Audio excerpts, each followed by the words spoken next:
झारखंड के पाकुड़ जिले के एक छोटे से गांव में बहुत से परिवार रहते थे।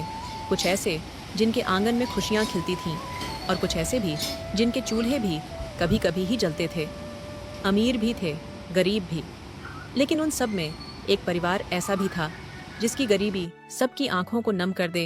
एक टूटी फूटी झोपड़ी, दीवारें मिट्टी की और छत बस नाम की। वो परिवार सिर्फ गरीब नहीं था, वो अत्यंत बेबस था।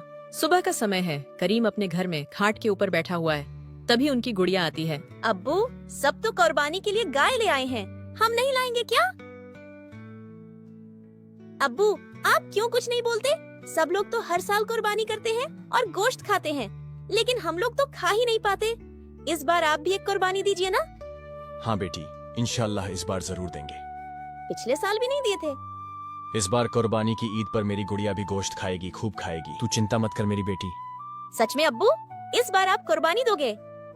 मेरी प्यारी छोटी माँ, सच में कह रहा हूँ, उदास मत हो जा, जरा खेल के आ।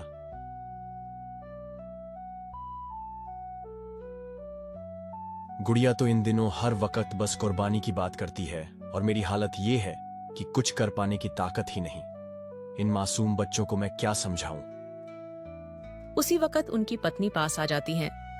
इतना उदास क्यों बैठे हो, क्या हुआ है? अब क्या बचा है, जब किस्मत ही साथ न दे तो फिर क्या हो सकता है। कुछ दिनों से देख रही हूँ तुम्हारा मन बहुत उदास रहता है। ऐसे चुपचाप खुद को तकलीफ मत दो, मुझसे भी तो कुछ कहो। सबकी कुर्बानी देखकर गुड़िया मुझसे भी पूछती है, अब्बू हमारे घर में कुर्बानी क्यों नहीं होती। मैं उसे कुछ जवाब नहीं दे पाता। उसके जन्म के बाद से इस घर में कभी कुर्बानी होती ही नहीं देखी मेरी गुड़िया ने।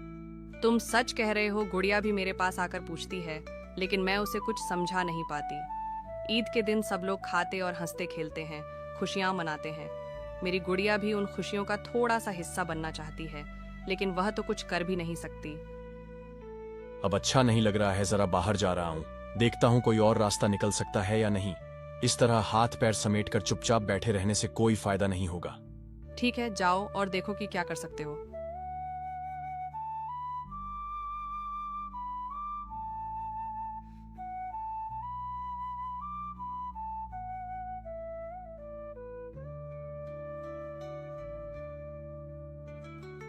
करीम भाई, इतना गंभीर चेहरा बनाकर कहां भागे जा रहे हो? तुम्हें देखकर लगता है जैसे सारी दुनिया की चिंता सिर्फ तुम्हारे ही कंधों पर हो। बड़े मायूस लग रहे हो। सब खैरियत है ना? भाई मुझे भी ऐसा ही लगता है, ये गरीबी भरी किस्मत जैसे मेरे गले की फांस बन गई है। ऐसे क्यों कह रहे हो भाई? क्या हुआ है, मुझे जरा खुलकर बताओ। भाई साहब देखिए ना, मेरी ज़ैनब को कई साल हो गए, आज तक कभी एक बार भी कुर्बानी का गोश्त नसीब नहीं हुआ। बच्ची बस थोड़ी सी खुशी चाहती है, कहती है अब्बू इस बार कुर्बानी देखूंगी, गोश्त खाऊंगी। लेकिन मैं क्या करूं, मैं तो इतना भी नहीं कमा पाता कि एक बकरी ले सकूं। ऊपर से सर पर कर्ज का बोझ है। अब आप ही बताइए, एक बाप अपनी बेटी की मासूम ख्वाहिश पूरी न कर पाए तो उससे बड़ा मजबूर कौन होगा। बिल्कुल यही तो बात है। अगर तुम चाहो तो मेरे साथ शहर चल सकती हो। ईद के दिन ही मैं शहर जाऊंगा और उसी शाम लौट भी आऊंगा। आखिरकार ईद मनाने के लिए शहर क्यों जाएंगे? अरे भाई, तुम तो कुछ भी नहीं जानते। मैं तुम्हें बता रहा हूं, जो लोग शहर में रहते हैं वे एक दूसरे की कुर्बानी में मदद नहीं करते। वहां वैसे भी ज्यादा लोग नहीं होते, इसीलिए हम जैसे गांव के लोग जब उनकी मदद करते हैं तो बदले में थोड़ा गोश्त और कुछ पैसे मिल जाते हैं। मैं हर साल यही करता हूं, इसलिए देख लो, ईद के दिन मैं घर पर नहीं रहता। इसीलिए कह रहा हूं, चलो मेरे साथ। ठीक है भैया, घर जाकर बीवी से बात करता हूँ, फिर बताता हूँ। ठीक है, तब वही करो।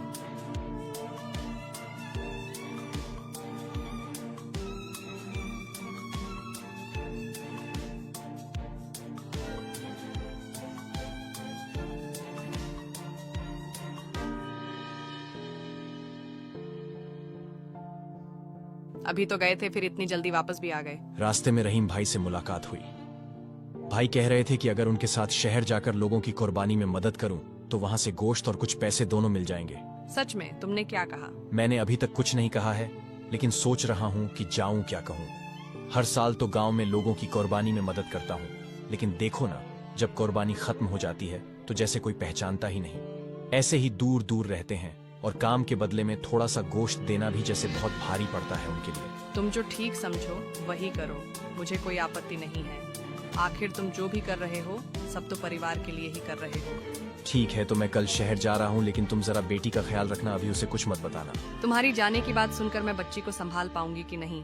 ठीक है, तब मैं एकदम सुबह सुबह निकल जाऊंगा।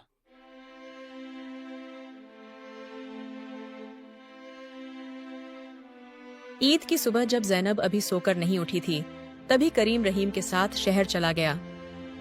अम्मी अब्बू नहीं दिख रहे हैं, वह कहाँ गए हैं? बेटी तू चिंता मत कर, तेरे अब्बू आ जाएंगे। अम्मी अब्बू तो हर साल ईद में हम लोग के साथ रहते हैं, इस साल क्यों नहीं? अम्मी सच में बोलो ना, अब्बू कहाँ गए हैं? नहीं बेटा, कोई पिता अपनी बेटी को नहीं भूलता।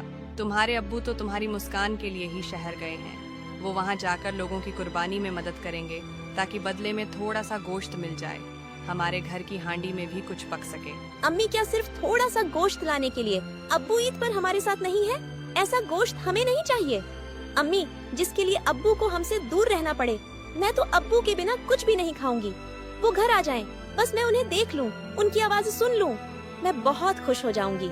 अम्मी मैं अल्लाह से दुआ करूंगी, अम्मी अब्बू को गोश्त नहीं, उनकी बेटी की याद वापस खींच लाए, वो जल्दी जल्दी घर आ जाएं। मैं बस उन्हें गले लगाना चाहती हूँ। जैनब ये बात कहकर रो पड़ती है। रो मत मेरी गुड़िया, तेरे अब्बू जल्दी आ जाएंगे।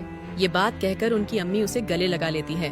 जानती हूँ बेटी, पर जब पेट में भूख हो और जेब में कुछ ना हो तो बाप को अपने बच्चों की खुशी के लिए बहुत दूर तक जाना पड़ता है। करीम भाई, हम लोग तो शहर आ चुके हैं, अगर समय मिलेगा ना तो 4-5 घर में कुर्बानी करेंगे। ठीक है भाईजान। आइए पहले नमाज पढ़ लें, फिर इंशाअल्लाह कुर्बानी अदा करेंगे। बिल्कुल सही फरमाया आपने। चलिए नमाज की फजीलत हासिल करते हैं, फिर कुर्बानी अदा करेंगे। इंशाअल्लाह सब कबूल हो।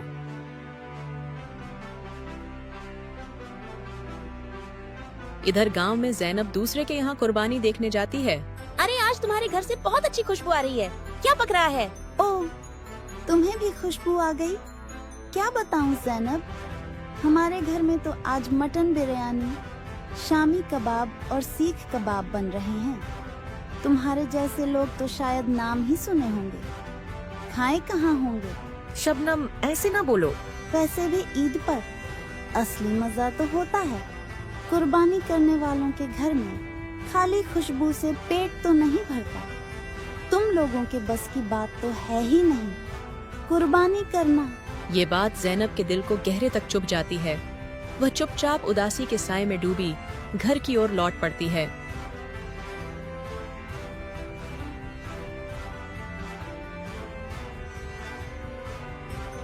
क्या हुआ, मेरी बच्ची सहेली से मिलकर आई, फिर चेहरा ऐसे क्यों लटका हुआ है? अम्मी आज शबनम ने बहुत बुरा बोला। मैंने बस ये पूछा था कि उनके घर से इतनी अच्छी खुशबू आ रही थी, क्या बना रही हो? तो वो ताना मारने लगी। क्या कहा उसने?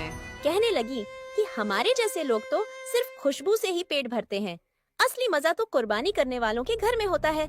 और बोली कि शामी कबाब बिरयानी शायद हमने कभी खाए ही नहीं होंगे। अरे मेरी गुड़िया, खाने के नाम पर किसी का दिल दुखाना अल्लाह को बिल्कुल पसंद नहीं। हमें भले कुर्बानी नसीब न हुई इस बार, लेकिन हमारी नियत पाक है और अल्लाह नियत देखता है, हैसियत नहीं। तो क्या गरीब होना गुनाह है अम्मी? नहीं बेटी, गुनाह तो वो है जो किसी गरीब को उसके हालात के लिए ताना मारे। हमारा दिल साफ है और यही सबसे बड़ी दौलत है। कुर्बानी का मांस काटा जा चुका है, तभी भैया बुला लेते हैं। रहीम भाई, इस बार गोश्त कुछ कम हो गया, रिश्तेदारी में बांटने में ही पूरा निकल गया। आपकी मेहनत का बदला कुछ ज्यादा पैसे दे रहा हूँ, रख लीजिए। इस बार मांस नहीं दे पाया, लेकिन दिल से शुक्रिया है आपका। ठीक है भाईजान, खैर अल्लाह ने जो नसीब में लिखा है वही मिलेगा।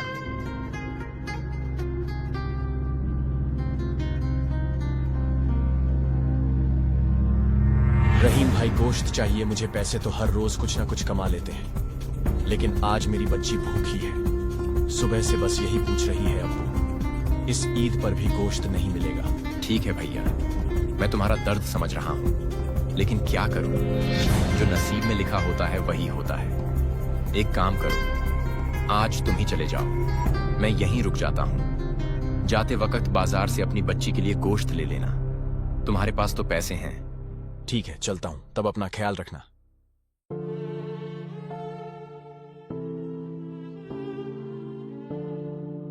अरे देख रही हो ना तुम, हर साल वही हाल। जैनब को देखो, खुद तो कुर्बानी देती नहीं और दूसरों के घर गोश्त सूंघने चली आती है। हाँ बे बहन, आज फिर वही हुआ। हमारी पड़ोसन शबीना के घर चली गई थी कुर्बानी के वक्त, और शबीना ने सीधा कह दिया, तुम्हारे जैसे मुफ्तखोरों के लिए ये कुर्बानी नहीं है। फिर क्या, बेचारी मुंह लटका के वापस लौट आई। माँ को ख्याल भी नहीं बेटी किस किस घर में जाती है, ये बेचारी नहीं बेशर्म है। अरे खुद की औकात देखनी चाहिए ना। कुर्बानी तो दूर, नमक तेल भी मांग के चलता है इनका घर। एक बात कहूँ, इन जैसे लोगों को तो कुर्बानी के दिन घर से बाहर नहीं निकलना चाहिए। ना दिल है देने का, ना औकात, बस पेट है औरों की थाली ताकने का। तेरे पास जितने भी पैसे हैं वे जल्दी निकलकर मेरे को दे दे, नहीं तो मैं तुझे मार डालूंगा। चल जो भी है निकाल दे, वरना ठीक नहीं होगा। मेरे पास ज्यादा कुछ नहीं है। मेरी एक छोटी सी बेटी है। आज कुर्बानी का दिन है, बस उसके लिए गोश्त लेने निकला था। कसम खुदा की, उसी की खुशी के लिए निकला हूँ। मुझ पर रहम करो भाई, जो थोड़े पैसे हैं उन्हीं से उसका चेहरा खिल जाएगा। मुझे छोड़ दो। लेकिन चोर मानते नहीं है, उसे पैसा छीन लेते हैं और बोलता है, और निकाल तभी दूसरा चोर बोलता है, छोड़ दे यार, इसके पास कुछ खास है भी नहीं, और देख इसकी आंखों में डर नहीं, बस बेटी का दर्द है। ये कहकर उसे छोड़ देते हैं।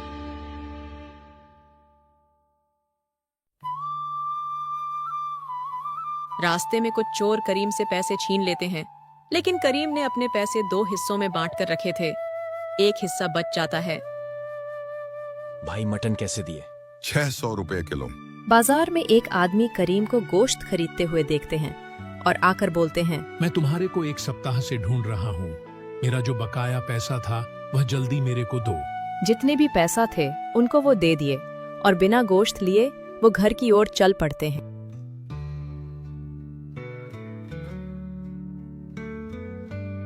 क्या हुआ, खाली हाथ लौटाए? करीम सारे घटना को व्यक्त करता है अपनी बीवी के पास। आप चिंता मत कीजिए, हम लोग फिर से मेहनत करेंगे इस साल।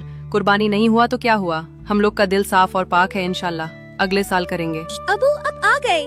मुझे गोश्त नहीं चाहिए, सिर्फ आपका प्यार चाहिए, वही काफी है मेरे लिए। चिंता मत कर मेरी गुड़िया, मैं तेरे लिए फिर से गोश्त लाऊंगा। अगली साल जरूर कुर्बानी करेंगे इंशाल्लाह। 1 साल बीत जाने के बाद जैनब की सहेली आती है कुर्बानी की गोश्त लेकर। तेरे बिना तो मुझे ईद में अच्छा नहीं लगता है जैनब, तू मेरे सबसे अच्छी दोस्त है। मुझे भी तुम्हारे बिना मन नहीं लगता है। यहाँ कहानी में जो दिखाया गया है, एक्चुअल में कुर्बानी ऐसे नहीं होते हैं। कुर्बानी सिर्फ एक जानवर को ज़बह करना नहीं है, ये एक दिल की हालत है, एक सच्चा पैगाम है अपने रब के लिए सब कुछ कुर्बान कर देने का। ये हजरत इब्राहीम अलैहिस्सलाम की वो याद है जब अल्लाह के हुक्म पर उन्होंने अपने सबसे प्यारे बेटे हजरत इस्माइल अलैहिस्सलाम को कुर्बान करने का इरादा कर लिया, सिर्फ इसलिए कि अल्लाह राजी हो जाए। उस वक्त अल्लाह ने इस्माइल अलैहिस्सलाम की जगह एक जानवर भेज दिया, और तभी से ये सुन्नत बनी कि जो दिल से अपने रब के लिए कुर्बान हो वही सच्चा मोमिन होता है। हम कुर्बानी करते हैं क्योंकि ये हमारे ईमान का इम्तिहान है। ये हमें सिखाता है कि दुनिया की कोई भी चीज, चाहे वो हमारी चाहत हो, आराम हो या माल दौलत, अल्लाह की रजा से बढ़कर नहीं है। कुर्बानी हमें सिखाती है कि त्याग और फिदा होना ही सच्ची बंदगी है। ये एक मौका है अपने नफ्स को कुर्बान करने का, अपने दिल को साफ करने का और अल्लाह के करीब जाने का। अल्लाह से कुर्बानी का गोश्त अल्लाह की नेमत है। इसे हमें 3 हिस्सों में बांटना चाहिए। एक हिस्सा अपने घर वालों के लिए, एक हिस्सा रिश्तेदारों और दोस्तों के लिए, और सबसे प्यारा हिस्सा गरीबों और भूखों के लिए, जिनकी आंखें इस दिन एक निवाले की उम्मीद में होती हैं। जब किसी गरीब के चूल्हे पर कुर्बानी का गोश्त पकता है तो वहाँ सिर्फ खाना नहीं, दुआओं की खुशबू भी उठती है, ताकि खुशियाँ सिर्फ हमारे घर तक सीमित न रहें, बल्कि हमारे गली, मोहल्ले और समाज में भी बांटी जा सकें। क्योंकि कुर्बानी सिर्फ जानवर काटने का नाम नहीं, बल्कि दिलों को जोड़ने का नाम है। कुर्बानी का असली मतलब ये नहीं कि सिर्फ जानवर काट दो। असल कुर्बानी वो है जब हम अपने घमंड, हसद और बुराई को काटें, जब हम किसी भूखे को खिलाएं, किसी दुखी के आंसू पोंछें और किसी बेसहारे को गले लगाएं। कुर्बानी एक एहसास है। गोश्त से पहले दिल बांटा जाता है, जहां दुआओं से पहले नीयत साफ की जाती है और जहां अल्लाह की रजा हर चीज से ऊपर रखी जाती है। कुर्बानी उन मुसलमानों पर वाजिब होती है जो 1. मुसलमान हो, 2. अक्लमंद समझदार हो, 3. बालिग बड़े हों, 4. मुकीम मुसाफिर ना हो यानी जो अपने शहर में हो, सफर में ना हो। 5 मालदार हो, यानी जिनके पास निसाब के बराबर माल या जरूरत से ज्यादा सामान हो। अगर किसी के पास 87-38 ग्राम सोना या 612-36 ग्राम चांदी के बराबर मालियत हो, या इतना कैश जेवर व्यापार का माल या जरूरत से ज्यादा सामान हो, तो उस पर कुर्बानी वाजिब हो जाती है। हर कहानी एक सबक होती है और हर सबक हमारी जिंदगी को थोड़ा बेहतर बनाता है। अगर आप भी चाहते हैं ऐसी कहानियाँ जो सिखाएं, रुलाएं और मुस्कान दे जाएं, हमारे चैनल पर हर वीडियो एक आईना है जो आपको खुद से, अपनी मिट्टी से और अपने संस्कारों से जोड़ता है। अगर दिल से कहानियाँ सुनते हो तो दिल से एक सब्सक्राइब रेशमी टून्स को जरूर करना।